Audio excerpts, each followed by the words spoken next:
Have you ever felt that wave of guilt for simply putting yourself first? Maybe you turned down a favor because you were overwhelmed, or you chose to rest instead of attending an event you didn't want to go to. And almost instantly, that thought crept in. Am I being selfish? Should I have done it anyway? It's such a subtle feeling, but it lingers. For many women, that guilt is not an accident. It's something we've been taught, often without realizing it. From a young age, we're told that a good woman sacrifices for others, that love means giving without limit, that our worth is measured by how much we can endure. We're praised for putting everyone else's needs above our own, and we're warned, sometimes directly, sometimes through a quiet disapproving look, that putting ourselves first is wrong. Over time, we learn to push our needs aside, to silence our feelings, and to place our value in how much we can give. We wear exhaustion like a badge of honor, believing it proves our love.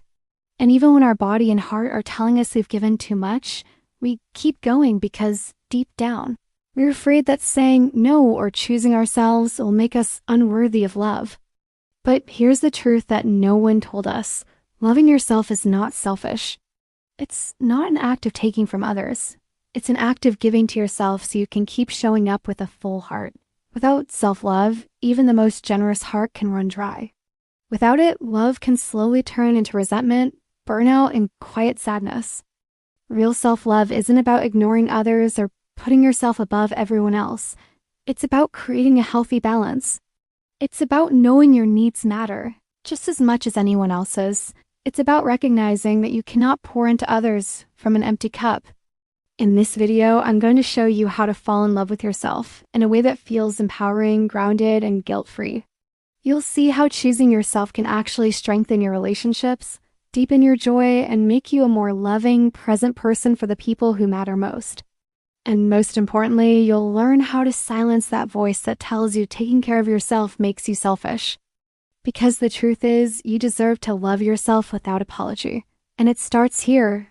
Breaking the myth, self-love does not equal selfish. For many women, the idea of putting themselves first feels uncomfortable. We've been told, sometimes directly, sometimes through the silent expectations of society, that a good woman is the one who gives endlessly, sacrifices without question, and measures her worth by how much she can endure for others. We grow up hearing stories that glorify selflessness. The mother who never bought herself new clothes so her children could have the best. The wife who abandoned her dreams to support her husband's career. The friend who always says yes, even when she's running on empty. These stories are told as if they're the pinnacle of love and virtue. And while sacrifice can be beautiful, the unspoken message is dangerous. If you put yourself first, you're selfish. But here's the truth no one told us. You can't pour from an empty cup. Love that costs you your health, your peace, and your identity is not noble. It's unsustainable. And when you give to others at the expense of yourself, resentment eventually seeps in. You might keep smiling on the outside, but inside you're tired, burnt out, and quietly wondering if anyone sees how much you've given up. Self-love is not about shutting people out or caring less for them. It's about caring for yourself so you can love others from a place of wholeness, not depletion. It's setting boundaries not because you don't care, but because you do. About yourself and about having the energy to show up for the people you love in a healthy way. Think of it like tending a garden. If you drain all your water to nourish everyone else's plants while your own withers, you'll eventually have nothing left to give. But when you nurture your own garden first, you create abundance. You can share your flowers, your fruit, your shade, and it will come from a place of overflow, not sacrifice that leaves you barren. The shift happens when you stop seeing self-love as taking something away from others and start seeing it as giving more of your best self to them. Why you need to love yourself first. You can't pour water from an empty cup. It's a simple truth, yet so many women try to give endlessly without ever stopping to refill themselves.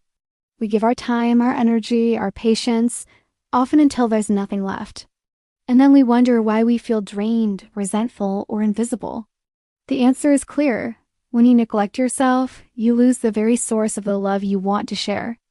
Loving yourself first isn't about putting yourself above everyone else. It's about making sure you have the strength, clarity, and emotional space to show up fully for the people and things that matter. When you're well rested, when your mind is at peace, when your heart feels whole, your love is richer and your presence more powerful. Self-love also sets the tone for every relationship you have. When you respect your boundaries, others learn to respect them too. When you communicate your needs clearly, you invite healthier connections. This doesn't push people away. It draws the right people closer, the ones who value you for who you truly are. And here's something many overlook. Your energy is magnetic. When you walk into a room radiating confidence and joy, you naturally attract better relationships, deeper opportunities, and kinder treatment. People are drawn to someone who knows her worth, not because she demands attention, but because she doesn't need it to feel complete. By loving yourself first, you create a life that isn't built on constant sacrifice, but on balance. You still give, but you give from abundance, not depletion. You still care for others, but without losing yourself in the process. And in the end, this is the kind of love that lasts, not the one that burns you out, but the one that fuels you for the journey ahead. How to love yourself without feeling selfish. The first step is to understand that self-love and selfishness are not the same thing. Selfishness is about taking without giving, about prioritizing yourself at the expense of others. Self-love, on the other hand, is about taking responsibility for your own well-being so that you can show up as your best self, for yourself and for the people you care about. Start with awareness. Pay attention to the moments when guilt creeps in. Is it when you say no to something that drains you? Is it when you choose rest over attending an event you don't enjoy? These moments are not signs of selfishness, they're signs of self-preservation. You're protecting your energy, your peace, and your mental health. Next, communicate your intentions clearly. When you set a boundary, you're not pushing someone away. You're showing them how to have a healthier relationship with you. You can say, "I'd love to help, but I need to take care of something important for myself right now."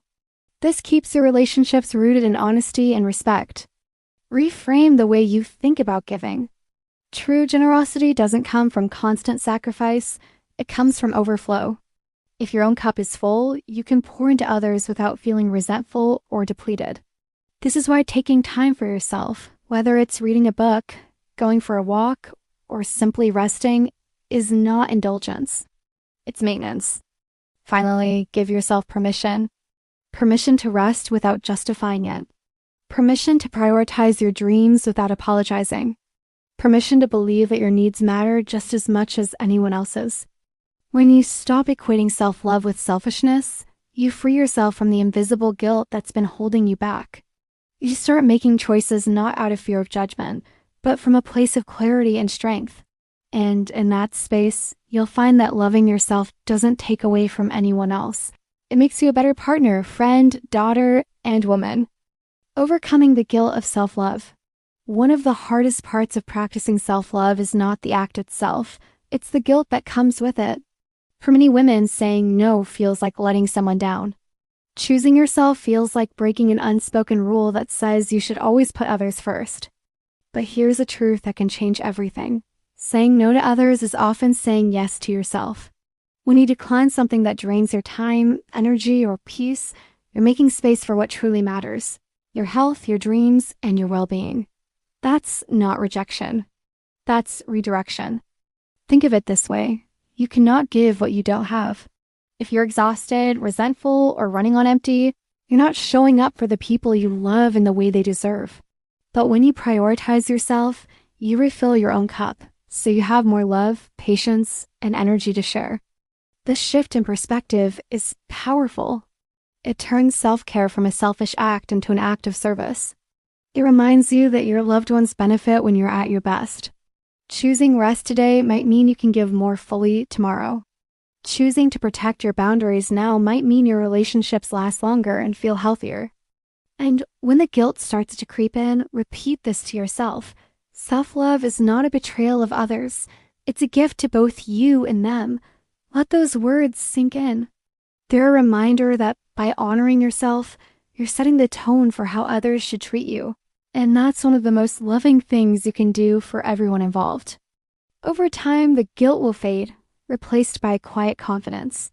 You'll stop questioning whether you deserve to put yourself first, and you'll start living in a way that honors both you and the people you care about.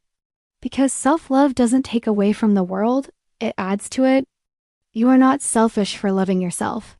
You are building the foundation for every other love in your life.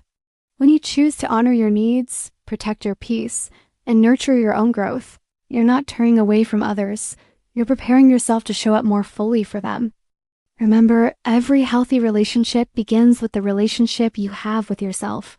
When you are grounded, confident, and whole, you attract connections that reflect that wholeness back to you.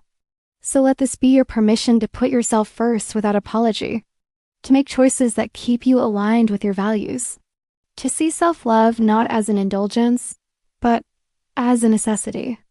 Share this with a woman who needs this reminder today, because somewhere out there, someone is still believing the lie that loving herself is selfish, and you could be the reason she sees the truth.